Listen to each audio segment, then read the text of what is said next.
That song by Leonard Cohen is his best. I know he's known for many others, and I know you all know that I'm in love with him, but if there's a song that stays in my head, it's that one, over and over and over again. So I want to talk about forgiveness today. I decided I would just roll with the daily word. Forgiveness. Do you know Jesus taught about forgiveness 15 to 20 different occasions? And even as a child, my favorite verse was, "Forgive them, for they know not what they do." People have no idea their words and their actions can have on somebody else, intentional or unintentional. So I want to really open by sharing a story with you that I have loved through the years. This is from the book Wisdom Tales from Around the World.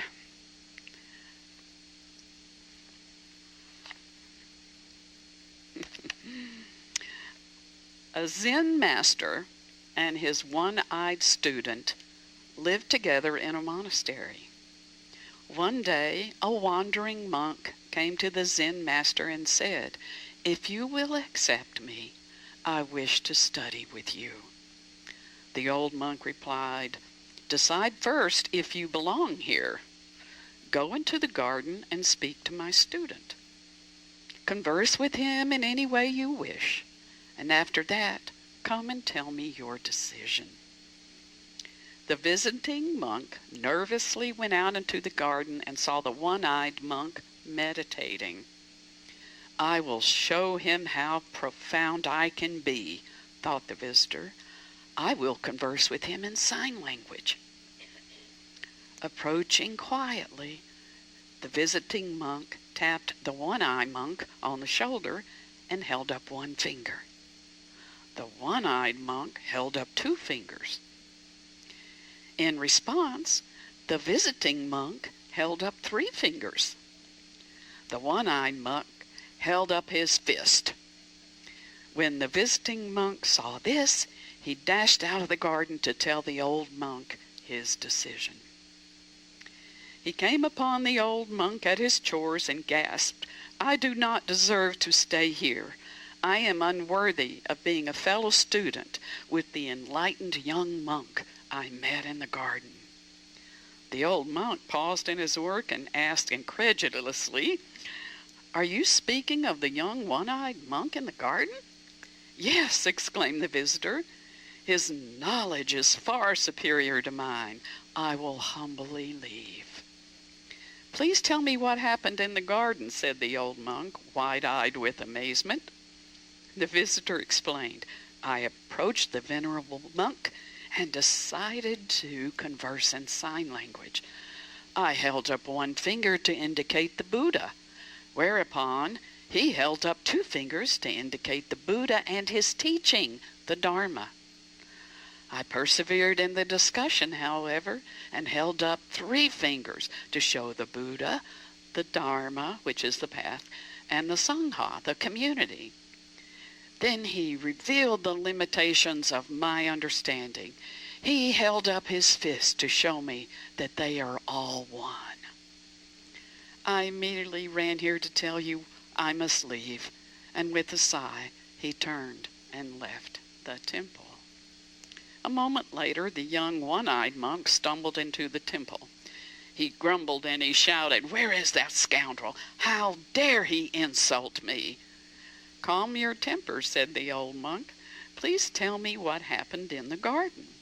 The young monk explained, "I was peacefully meditating when that rude visitor interrupted my concentration. When I looked up at him, he held up one finger, indicating that I have only one eye. I held up two fingers, politely congratulating him that he has two eyes. Then he insulted me further. He held up three fingers, pointing out that there were only three eyes among us. I could bear it no longer. I raised my fist to punch him in the nose, and he ran away.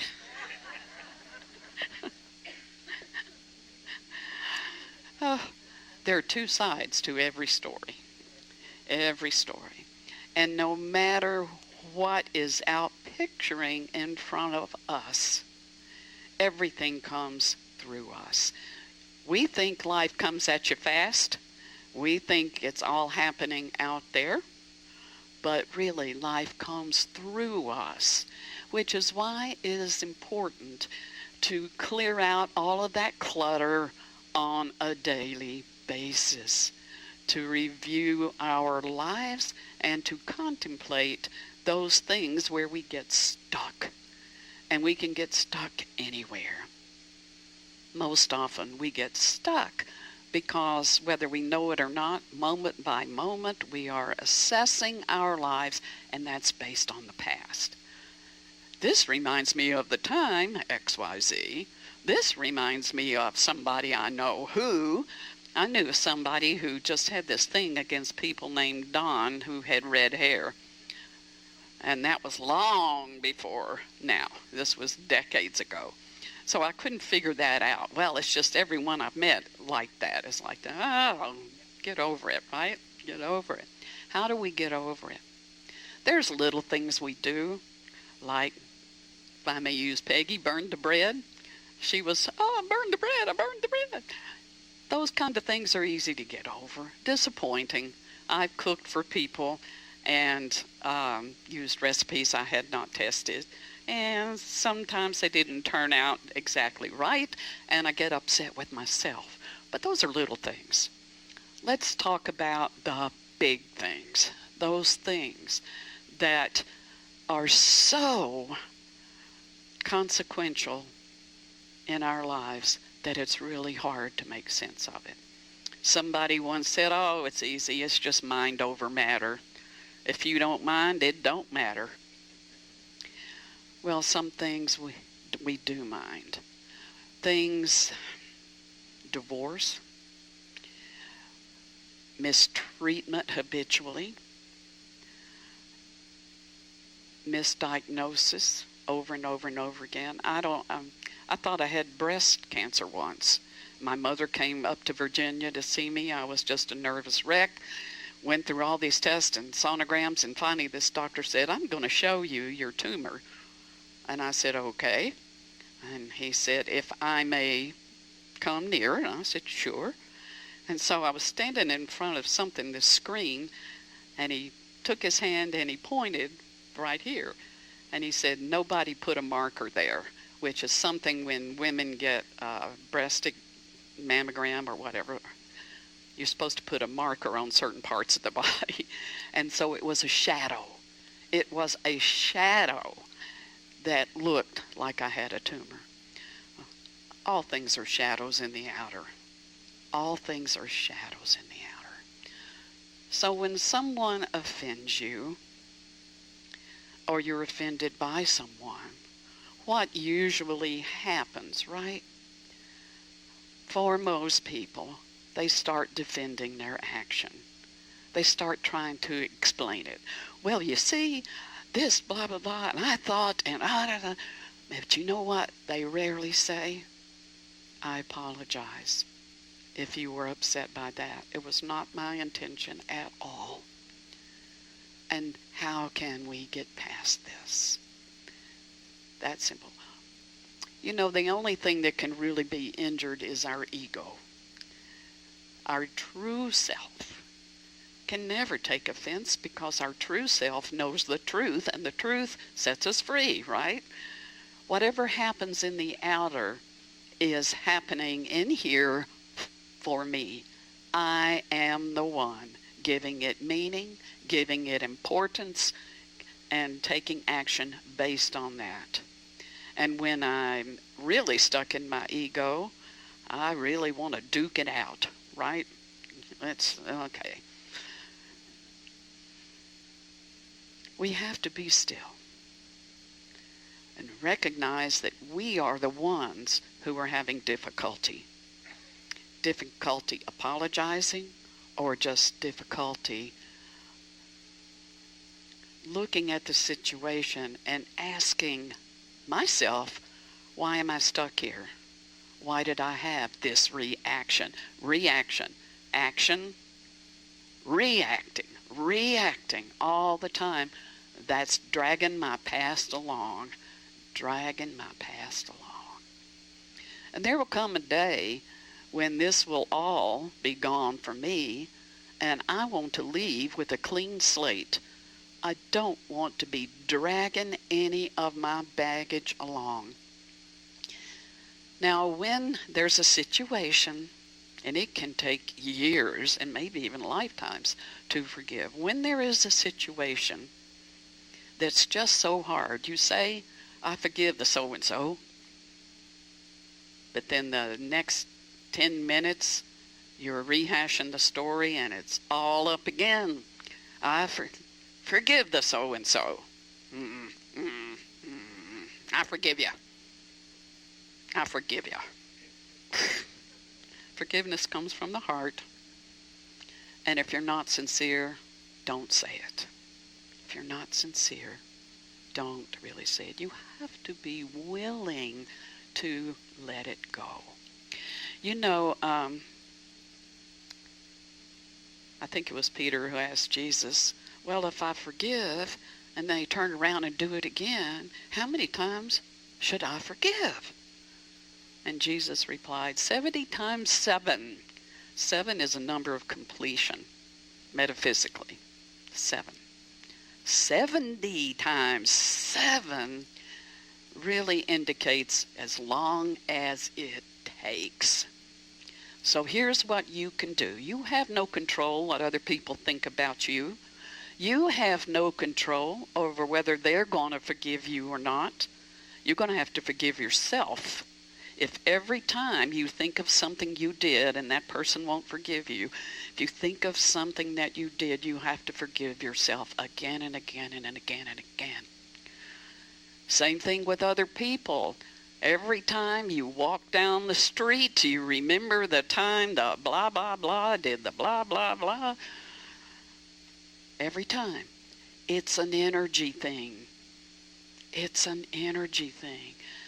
That gut-wrenching energy, which always comes sometimes with anger, but most often with sadness.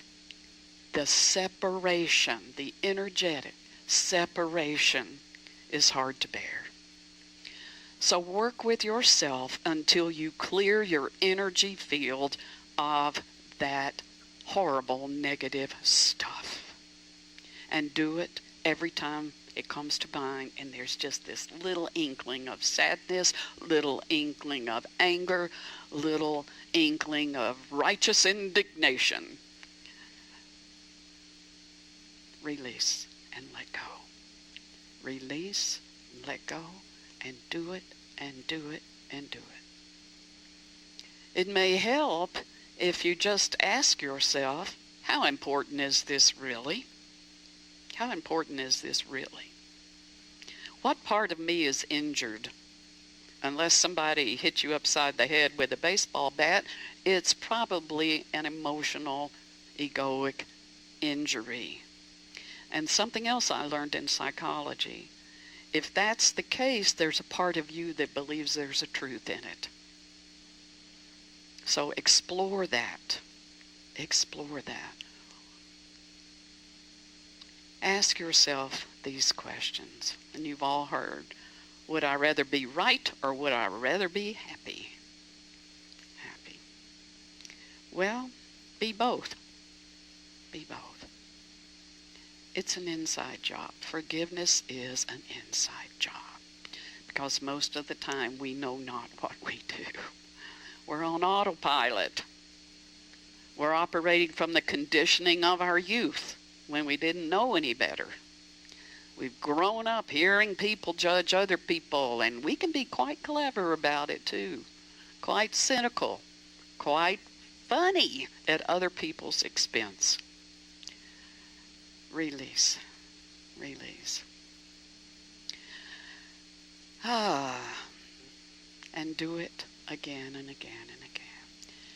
And when you have no more energy around other people's behavior or their words or anything else, that doesn't mean you're obligated to go back and restart that friendship again.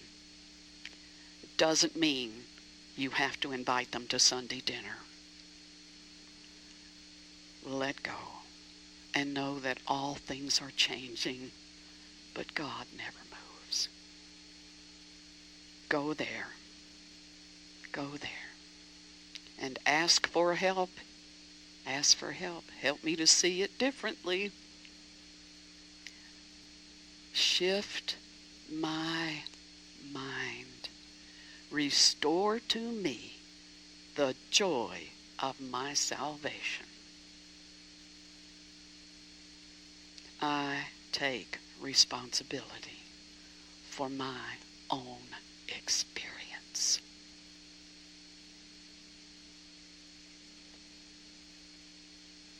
That's it for now.